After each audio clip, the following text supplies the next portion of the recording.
Jangan macam-macam kalian dengan bangsa dan rakyat Indonesia. Jangan kalian pikir kaum nelayan adalah orang-orang bodoh, petani adalah orang-orang bodoh. Kalian dengan uang kalian, dengan anjing-anjing yang kalian kasih makan, terus kalian bisa seenak-enaknya kepada rakyat. Tidak, selama mata Bahar bin Smith masih terbuka untuk melihat ketidakadilan dan kezaliman kepada rakyat, maka selama itu akan saya lawan sampai titik darah penghabisan, saudara-saudara. Allahu Akbar, Allahu Akbar, Allahu Akbar.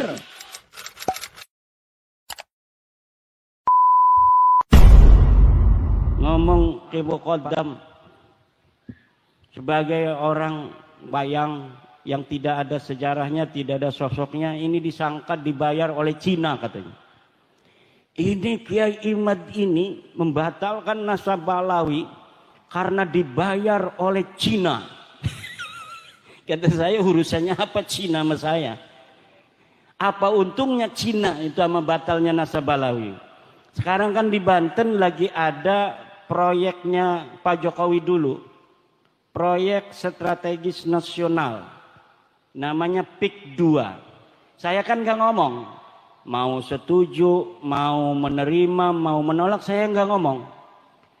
Itu banyak orang-orang yang musuh-musuh Pak Jokowi itu sekarang lagi menolak proyek strategis nasional PIK 2. Lalu karena saya diem aja, tuh lihat Kiai Imad, kalau nasab Habib aja dikejar.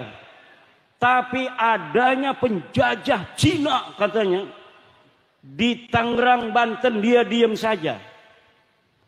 Aktivis-aktivis sudah menolak, tapi Kiai Imad diam saja. Itu tanda bahwa isu nasab ini dibayarin oleh Cina PIK 2 katanya. Bos, itu PIK 2 itu proyeknya Baklawi, bos. Aguan itu orang Cina, tapi yang ngejalanin proyeknya itu Baklawi, namanya Mu'annas Al-Aidid. Dia Baklawi, dia Kabib. Kalau saya ngelihat Baklawinya, saya langsung nolak. Tapi orang nolak, orang menerima itu harus tahu apa yang ditolak, harus tahu apa yang diterima. Jangan kita nggak ngerti apa-apa, kita menerima. Jangan kita nggak tahu apa-apa, kita menolak. Saya nggak ngerti PIK 2 ini jenis kelaminnya apa. Ini makhluk model apa ini PIK 2? Kenapa? Karena saya belum mendapat penjelasan. Sebenarnya seperti apa? Proyeknya apa? Manfaatnya apa? Kerugiannya masyarakat apa kalau diterima?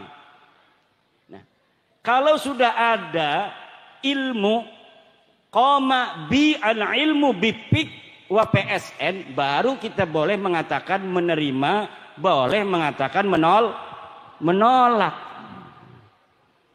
Karena saya komisi fatwa, ketua komisi fatwa Majelis Ulama Indonesia Provinsi Banten, kemarin saya di SMS, Kiai hari Minggu tolong survei di PIK. Ini dari perintah MUI Banten. Nanti komisi fatwa yang menentukan secara maqasidus syariah apakah diterima ataukah tidak. Kata saya, buat apa kalau kita terjun ke lapangan tapi tidak tahu master plan-nya apa. Saya mohon dikirimkan dari PIK gimana, dari bapedanya gimana, dan alhamdulillah sudah dikirimkan baru kemarin di mobil. Saya baca, tinggal saya terjun ke lapangan, baru setelah kita tasawur. Nah, kita menentukan hukum itu harus tasawur. Al-hukmu bisyai'i far'un an tasawurihi. Menghukumi sesuatu adalah cabang dari tasawurnya. Kalau kita menghukumi sesuatu, menerima atau menolak, tanpa tahu tasawurnya, maka itu orang gendeng.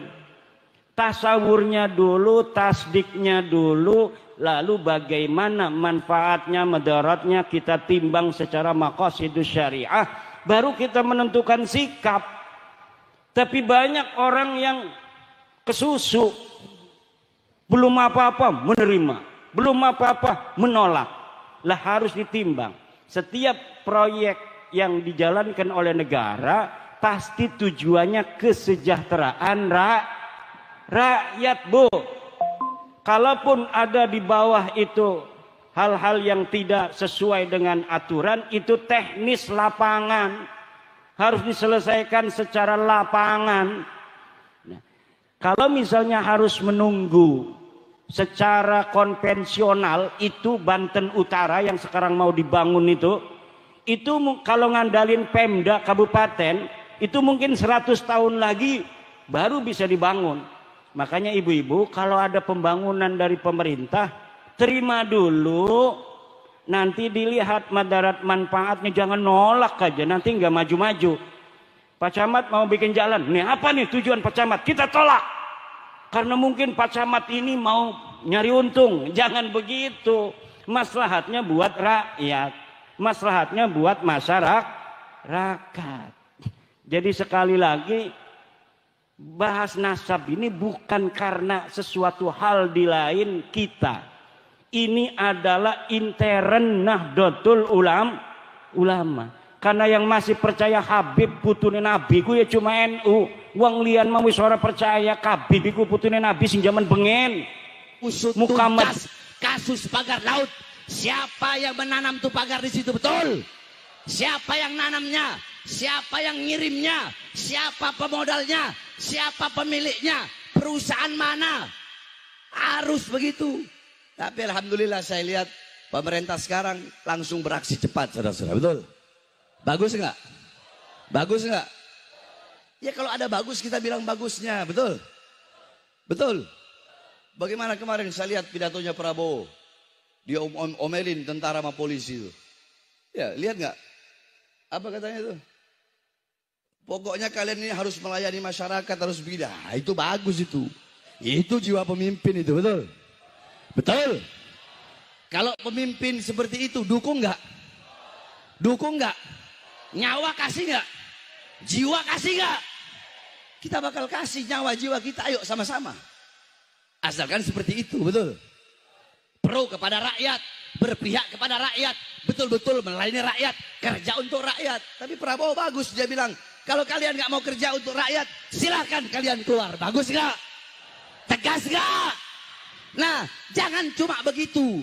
Tegas juga kepada mereka, orang-orang yang beruang. Tegas juga kepada mereka yang semena-mena mengambil lahan-lahan masyarakat dengan ditipu-tipu segala macam, diiming-imingi dengan uang. Saudara-saudara, pagar laut di Tangerang itu viral. Kenapa? Dekat dari Jakarta. Masih banyak daerah-daerah lain yang sudah dipagar, bahkan sudah ditimbun tanah di seluruh Indonesia, di berbagai daerah-daerah di Indonesia. Masih ada lagi yang seperti itu, saudara-saudara, yang ingin dikuasai oleh mereka. Maka jangan sampai ada lagi penjajahan-penjajahan gaya baru, betul? Mereka mau bikin di situ Pantai Indah Kapuk 2 katanya. Mau dibikin di di Tangerang gitu kan? Saya nggak tahu ada sangkutan atau enggak sama pagar laut, wallahu a'lam. Yang saya tahu mereka mau bikin PIK 2 di situ. Kalau mereka mau bikin PIK 2 di situ, berarti masyarakat digeser nggak? Kegeser nggak? Yang ada di PIK rata-rata orang kaya apa orang miskin yang tinggal? Orang kaya apa orang miskin? Orang kaya, mereka bikin rumah besar-besar, nanti mereka taruh mereka punya speedboat, nanti mereka ini punya laut. Udah kayak mereka yang punya laut, nanti mereka pergi ke sana, itu laut kayak punya mereka nanti. Akhirnya masyarakat asli pribumi akan tergeser dari tanah kelahirannya sendiri, saudara-saudara.